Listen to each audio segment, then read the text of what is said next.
Good morning, I hope you're having an absolutely fantastic day. It's the beginning of a new month, which means that I need to update my playlist. And as I explained last month, what I'm doing at the moment for my sort of Music Month videos is creating an ongoing playlist throughout the year.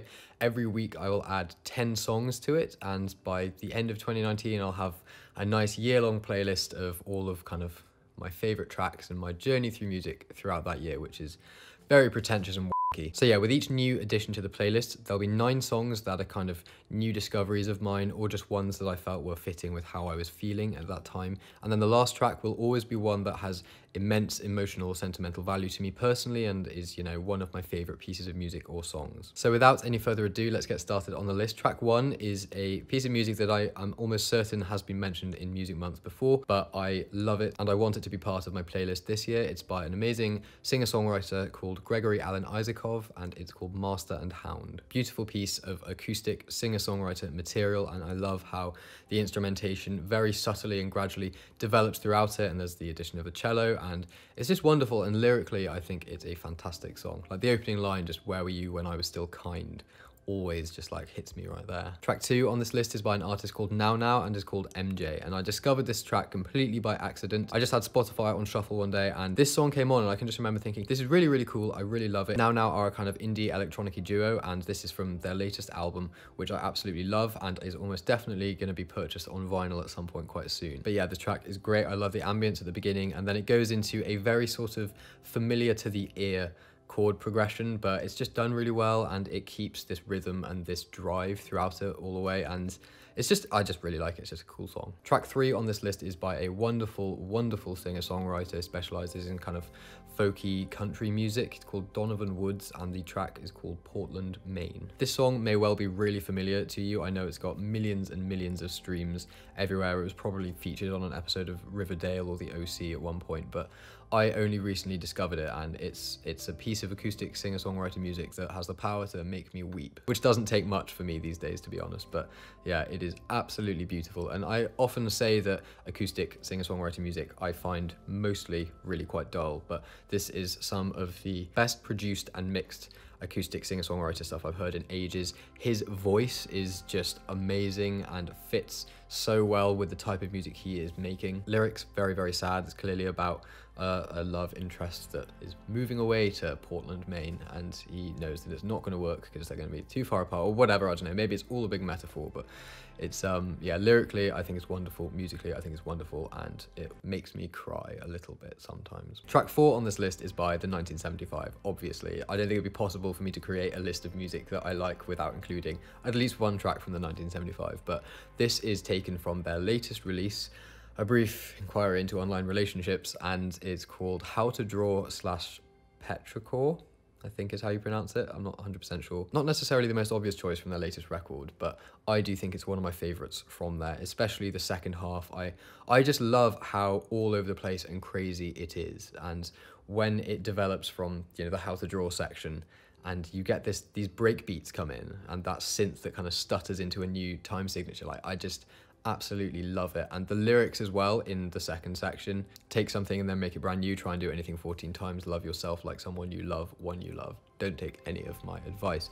Just, oh, it just works so well. I absolutely love that track. And there are other songs on the record that would be more obvious choices, but there's something about it that I can just listen to it over and over again. Now, track 5 on this list is a piece of entirely instrumental music. It's by a composer called Michael Brook, and it's called Acid, taken from the score for The Perks of Being a Wallflower. Now, I was watching The Perks of Being a Wallflower the other day, cried like a baby, naturally, but I can remember one piece of music in it that stood out, and if you've seen The Perks of Being a Wallflower, it's the scene where he is at a party tripping, and I can remember just loving the way that the music flowed in and out of these different sections. So you get kind of the more generic orchestral and piano-based stuff, and the way it then flowed into this sort of muffled, filtered, four-to-the-floor kick, and all of the ambience is going on around it, and I just thought it was wonderful, as is the film. It's just brilliant. Maybe I should do this. Maybe for every 10 tracks, the 5th track should always be a piece of instrumental music. It could kind of break the list up a bit, act as a sort of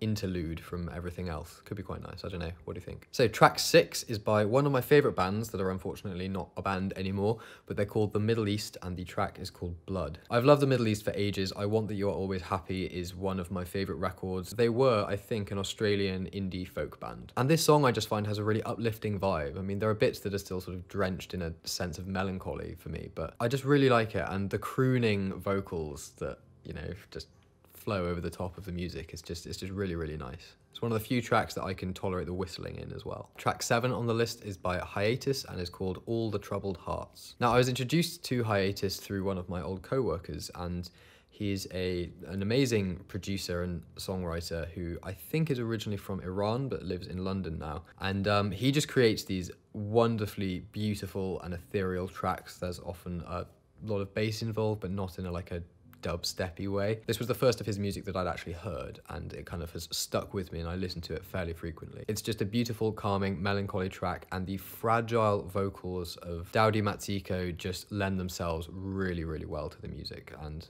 it's just a wonderful song. It's very emotional. Next, track 8, we've got a slightly more upbeat song. It's by a band called Halos, I think is how it's pronounced, and it's called Pray. Now, on the music video for this track, I noticed that there was a comment talking about it saying, "When the XX, Florence and the Machine, and London Grammar make babies." And that kind of sums up the track in a way. It's like a really nice amalgamation of those different sort of stylings, both from production and vocally. Just a really, really cool track. And I'm trying quite hard to not have too many like super sad, depressing songs on this playlist. And speaking of sad, depressing music, track 9 on the list is by a very recently discovered artist for me called Leif Volbeck, or Leif Volbeck.